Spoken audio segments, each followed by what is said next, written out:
Welcome to another edition of MYBcast, a podcast devoted to educating our followers to alternatives for self-care and wellness through the somatic world of mind-body connection. Today we're featuring another episode of our series, Portraits of the Pioneers. Portraits of the Pioneers is the in-depth look at those that have been actively involved in this exploration, the development, and the practice of somatic touch therapy. I'm Richard Mack, and I'm here with my co-host, Anna Marie Bowers, and today we're having our third episode with Jack Blackburn, who's joining us from Tokyo, Japan. Jack, welcome back. Thank you. Welcome, Jack. Thank you. So for this segment, I'd like to ask two questions. One, I heard that you were actually a musician in your younger years, and I'd like to hear a little bit about that story. And number two, I'd like to hear a little bit about, so taking you from age 15 to today, what you're working on today, and a little bit about your book, how that came about, and what you hope that's going to bring.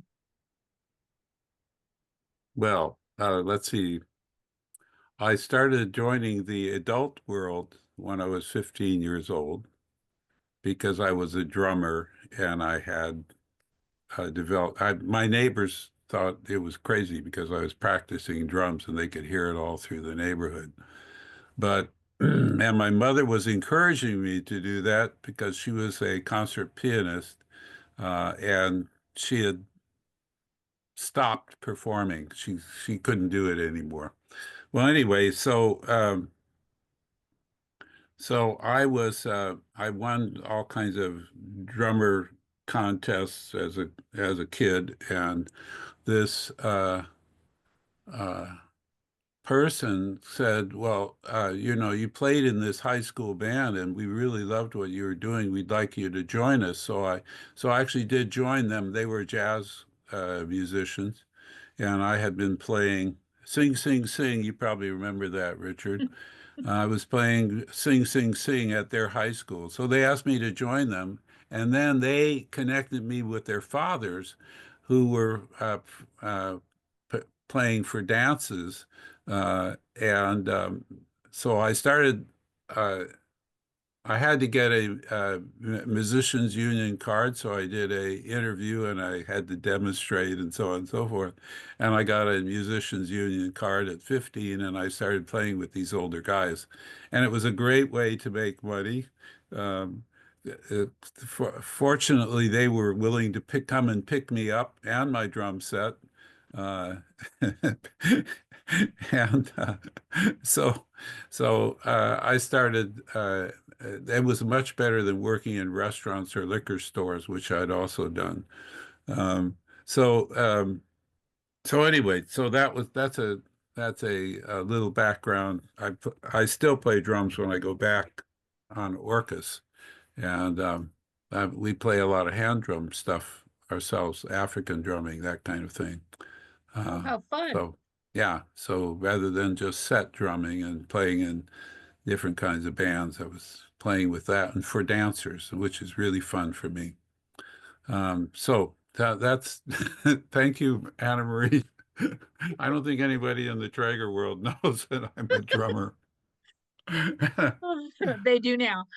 Yeah. Or that you come from a musical family and your father is a famous composer for a song that I think everybody knows, Moonlight in Vermont. Yeah, when I first started coming to Japan, I heard a Japanese version of Moonlight in Vermont. So I sent the recording to my father. He was totally impressed that that was going on. Yeah. So So So back to you, Jack. take us forward. Take us forward to now from age 15 and what you're working on now. yeah, so what I'm working on now, one of the projects I'm working on is uh, a book called Practical Presencing. The real title of the book is 100 Days in Now. And I will tell you how the book started. It started in the night of the Harmonic Convergence in 1987, August 16th. Many people, especially hippies and New Age people, were participating in that because I forget what his name was now, but he said this is a very special day on the Mayan calendar, and everything is going to change. So we were, hey, let's do it. And and my friend Jessie she was in the hospital at the time. She was going to have uh, kidney surgery, but before the kidney surgery, she was going to have heart surgery. And so we were in touch. I talked to her at 9 o'clock at night, and she said, I told the doctor I don't want surgery tomorrow. It's a harmonic convergent. And so, anyway, so I said, well, okay, see you soon. And little did I know. So I started meditating, my own traditional way of meditation, at 5 o'clock in the morning. And after I got in position and started scanning inside of my body, I started hearing the word now. And every time I heard the word now, there was this blue flash behind my eyes, behind my eyelids, and also this flash through my whole body. And it kept happening and kept happening. And I started saying, well, wait a second, what is this? What is going on here? Um, and I thought I heard a woman's voice, and I thought, well, maybe this is Jessie. And as it turned out, it was Jessie. And my meditation went on for 3 hours, solid. And the same thing was, these nows kept on coming and coming and coming. I said, what the hell? What is going on here? And so then I felt like, okay, it's time to end the meditation. It was 8 o'clock in the morning. So I'd been sitting for 3 hours, totally unaware how much time I had been sitting. And then I was had a copy of the Course in Miracles next to me. I picked it up and I looked at it and I said, wait a second, everything in this book is written now. It's written to be read now in the present moment. And I thought, wow, this is strange. And I thought, now I'm starting to understand. There was something called, in the Course in Miracles, there was something called the holy instant. Mm-hmm. The holy instant, I didn't know what that meant. And then all of a sudden I realized that that is exactly what now means. It means this instant of connection with everything. And that's exactly what I felt going on. And so then I had friends that were also studying Course in Miracles. So I said, I got to share this with them. And Of course. and so I went to see this one friend, Catherine. She was only a short distance from where I was living, and I said, Catherine, I now understand why this is happening in the Course in Miracles over and over and over again. It talks about the holy instant. And I said, so it really has to do with now, with this moment now. And so we did this together, but Catherine got kind of weirded out by it. She said, "Well, this is too powerful for me." So we had tea, and then I went on to my next friends. And my next friends, they were both retired.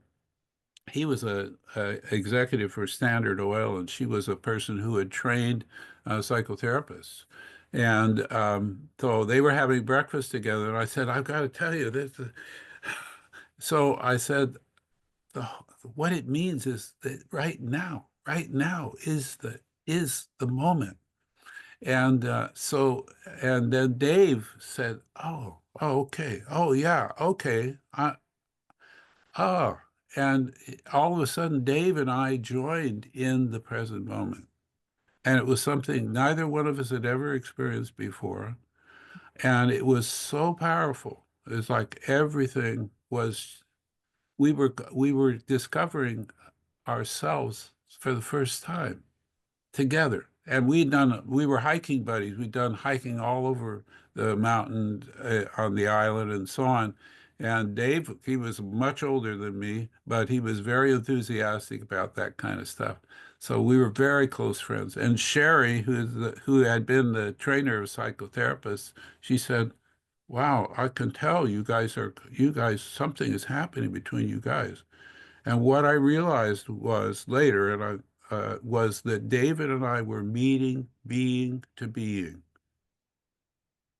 And that means it doesn't matter how many lifetimes you've had, you are now meeting again.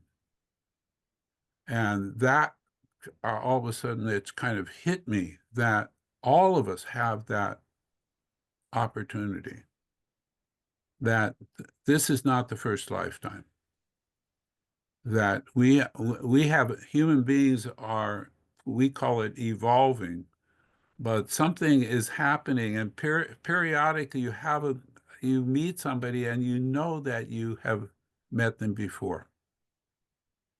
And what I didn't realize at the time is that when you're having that connection with somebody, there's a cocoon, I call it a cocoon of silence that forms around you.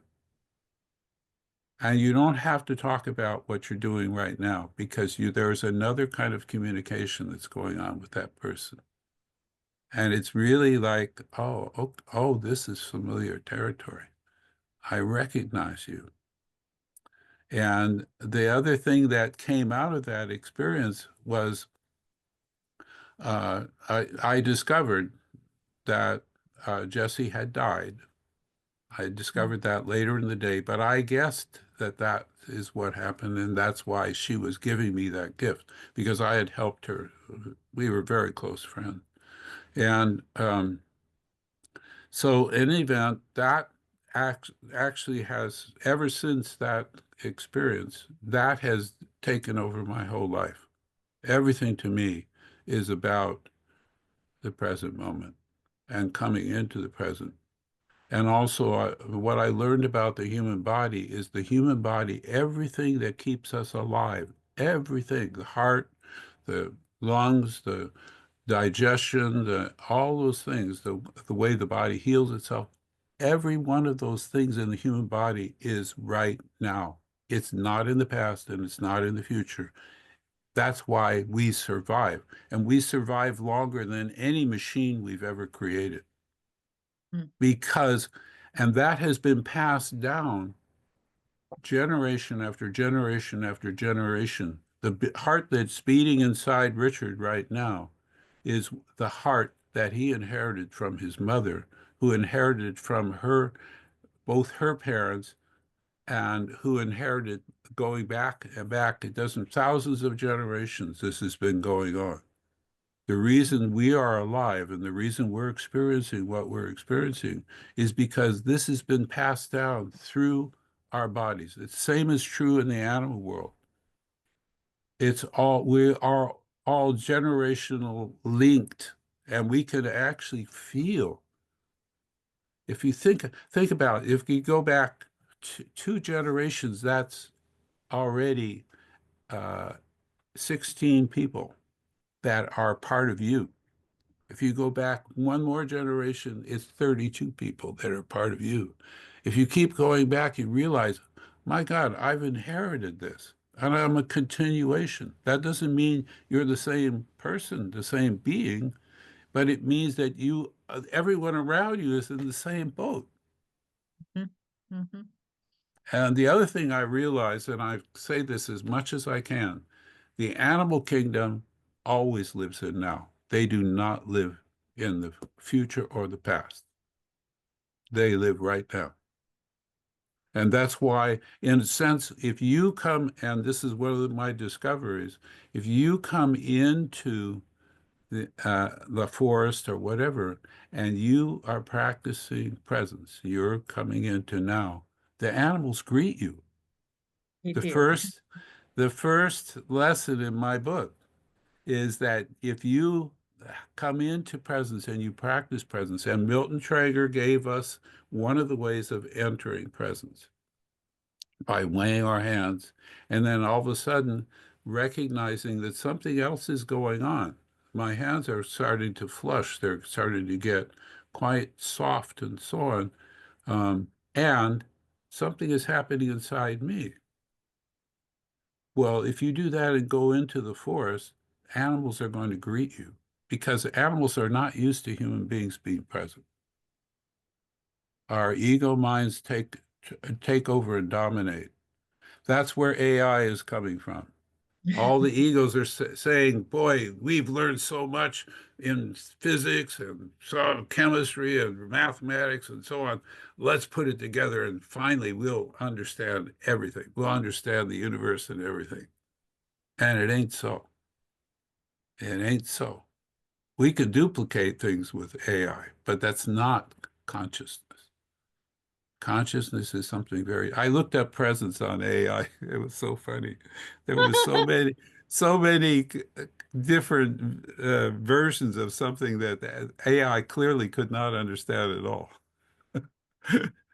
So we recognize, we all do recognize that there's a deeper state of consciousness that we all come into periodically. And a lot of times we come into it when, like when Richard's working with CP people, maybe for the first time, all of a sudden something starts to show up.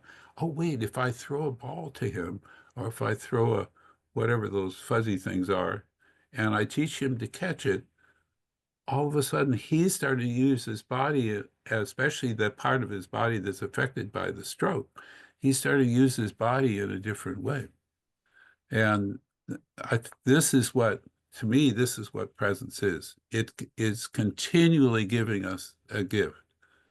So my book is called, that I'm working on, and I now have a publisher that I'm going to send to because my editor recommended this, and it's a publisher that I really love. But anyway, we'll see what they do. But it's called 100 Days in Now. And I wrote it in 2006. I had no idea I was writing something like that.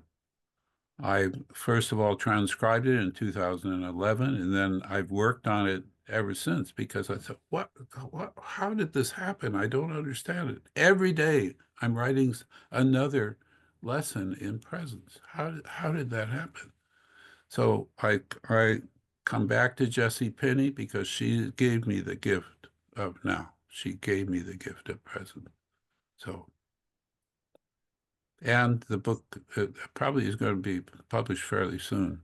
I sent you both the introduction to the book, and the introduction is pretty much as it stands. There's so much, I have so many gifts that I've been given by so many people. So. And thank And you we're so grateful that you're sharing them. Yes.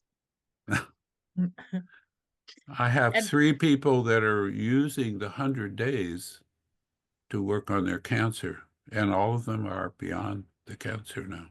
It's quite amazing. They're being present, and the cancer is changing. Yeah. Go ahead. Sorry. that's okay. We know you're in Japan. But if someone, and are you still traveling back and forth to the United States? If somebody wanted to reach out to you, I don't know, best way to get in touch with you?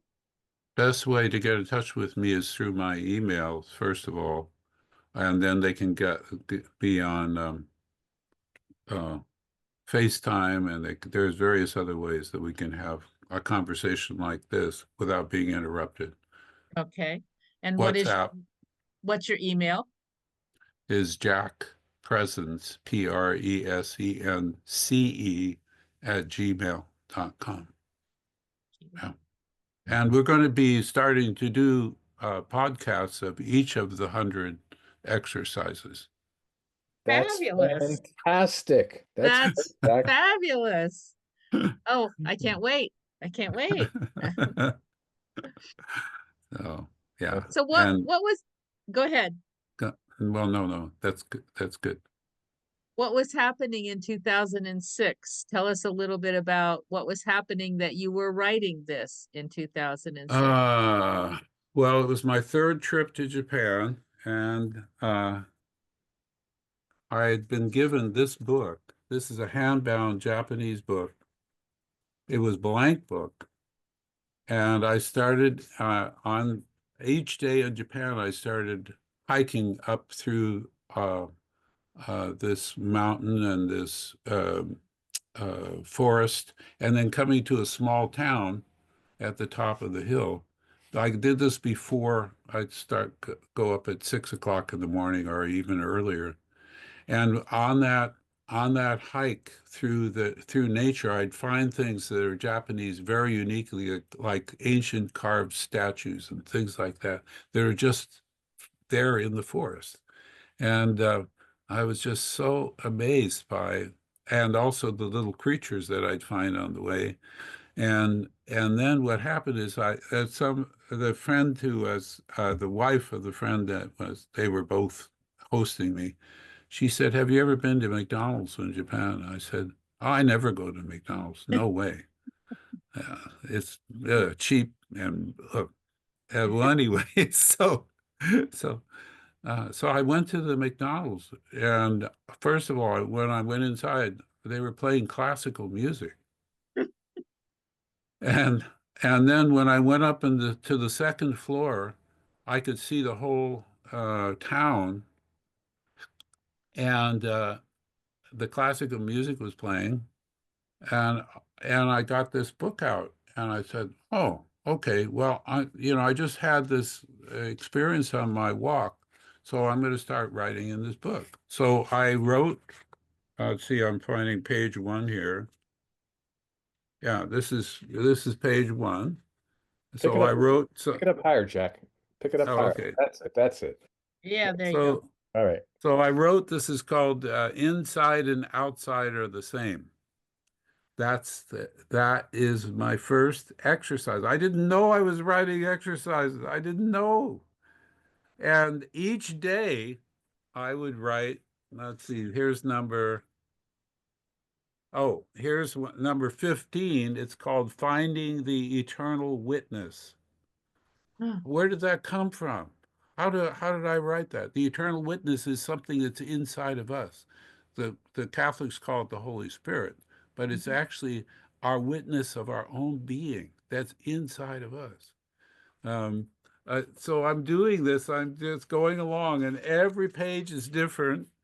This one's called Experiencing the Gifts of Presencing, and this one is about grace. Now, you know what grace is in language, but what is grace when you're actually experiencing it? Grace is when something around you is blessing you. And for me, what was happening is this butterfly had flown around me. This was probably on my hike on the way up.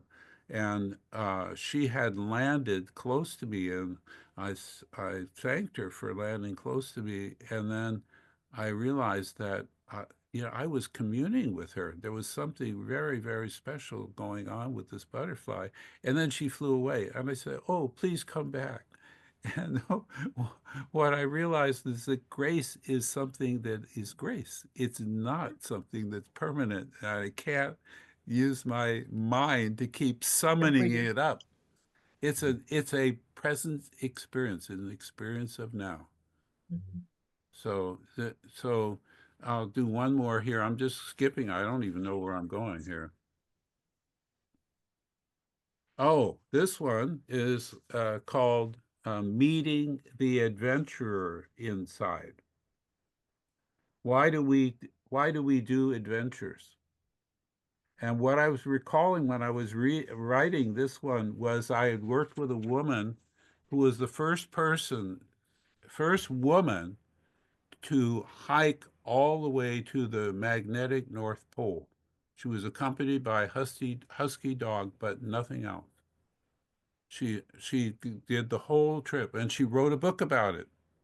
And the guy who first climbed Hillary, Edmund Mm-hmm. Hillary, wrote an Right. introduction to her book. Well, she was a client of mine, and she told me about this. She she had also crossed the Gobi Desert, 1,600 miles on foot, surviving. I think her husband was with her. So they had two camels, Tom and Jerry, were their camels. Funny. They they did 1,600 miles just walking through the Gobi Desert, which is where many people die. So so anyway, so this book, every page is different, and I couldn't believe, and then it was exactly 100 pages. How did that happen? And I actually thank Susan Osborne. She's a very, very dear friend of mine. She had performed so many times in Japan. She was very popular in Japan. She was with Paul Winter Consort, if you remember Paul Winter. Mm. She was their lead singer, and she sang a song called "Oh Mystery." It was written by a friend of hers, and I used that in my introduction to the book because oh mystery, you are alive, I feel you all around. You are the fire in my heart, you are the holy song, and so on. She goes on to talking about what she's picking up from the forest and from the streams and so on and so forth. It's a beautiful, beautiful song. She wrote it on Orcas. Started singing it on Orcas Island, and anyway, she died year before last, but I wanted to dedicate the book to her, so I did that.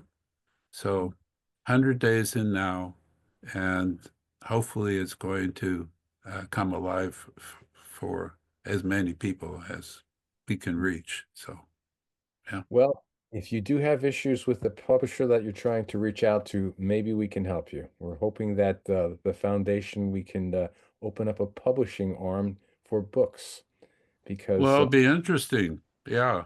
The they're- the one that Myrna Schlegel is my editor, and she connected me just 2 days ago with Bear Publishing, which is when I was in graduate school. I've there were so many books that were published by Bear Publishing that I was drawn to.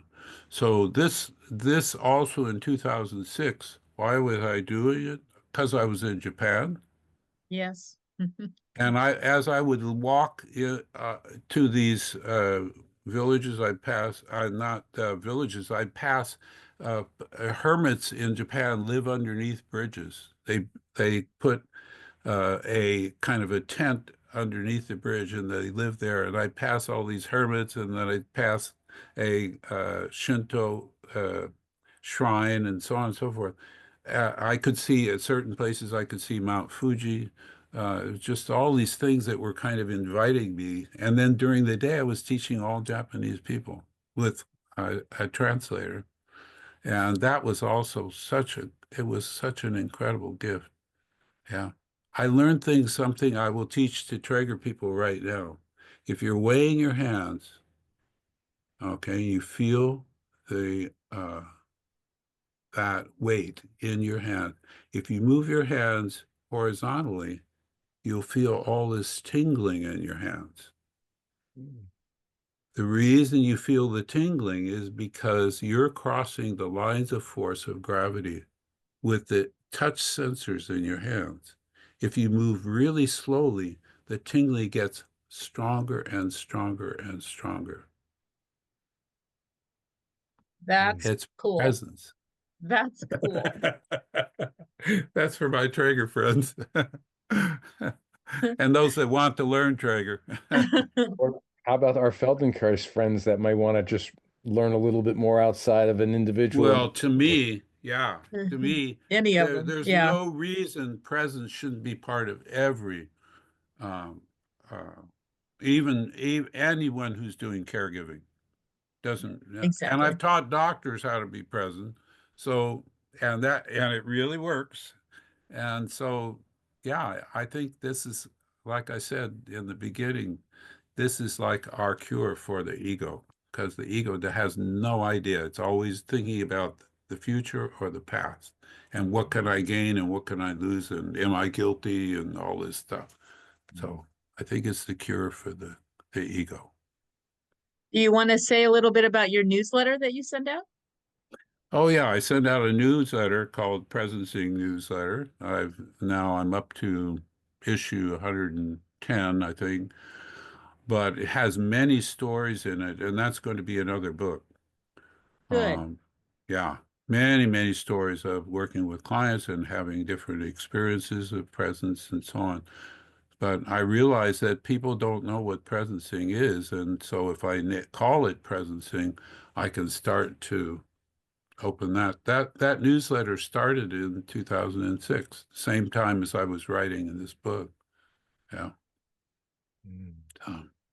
Well, you certainly are one of the most prolific writer, sending out energy kinds of person that I am aware of. Your newsletters, your classes, your willingness to do research and dig into a question that comes up, your patience. Oh my goodness. If I wrote something in 2006 and I was going to turn it into a book, I certainly wouldn't have the patience to wait till 2025. Well, But I've been working on parts of it ever talk about, since. yeah, Yeah, yeah. yeah. I just So, such a gift you give the world, and just want you to know that it's really appreciated, really deeply appreciated, and we're so glad that you were able to spend some time with us. thank you, Anna Marie, and thank you, Richard. It's Thank you, Jack. Thank you. And thank you for the writing courses that the foundation are doing that Anne Marie's running once a Mhm. month, 2 days a month, where people get together, and it's a community of helping each other write and to share and to just support each other. Because as you taught me, you have to write. You can't just leave it in your head. It's got to get out. Well, yeah, or even in movies, Yes. without the writing, without that, the writing in the beginning is just okay. I'm writing the details, but then the writing starts to deepen and starts to deepen. And I'm very lucky because I had a writing coach I worked with for 5 years. I'm still in touch with her. She's written many books herself, really beautiful books. And so she introduced me to writing in a different way. And I'll tell you one other little story. I was with her name is Priscilla, and I was with her in her home, and I was writing, and all of a sudden I realized that everything around me was empty, meaning that I knew what it was physically, but underneath it was this emptiness. And so I started writing about the emptiness. And then I went home and I worked on my friend Jack Goldstein, who had been a shot putter in university, and then he was a retired executive who was worth millions of dollars. Anyway, I was working on him, and I started working on his body, and all of a sudden Jack disappeared. He disappeared. I could still feel his body, but I couldn't see him. And I told him that. Oh, But we were very close friends, and we stayed friends until he died. But we shared things like this together. I was teaching him about presence as well. Mhm. So I've been so blessed. Yeah. So, but the writing is really a gift. And all of a sudden the words show up, the words that you don't even know show up. And all of a sudden wow, hey, where did I get that from? Yeah. So Well, anyway, thank you, Jack. We really enjoyed spending some time with you. It was really a delight. And I have to say, being a fellow board member with you and having gone through tutorials every week with working with the athletes, I learned things about you in this interview that I didn't know. Thank uh, you. Thank Well, me too, Richard. you. All right. Well, thank you all for joining us. And Jack, we would definitely like to have you back again, and more to come. So until then, be well. Thank you. Thank you, Jack. Thank you. Thank you. Thank you both, Anna Marie. You are truly a gift.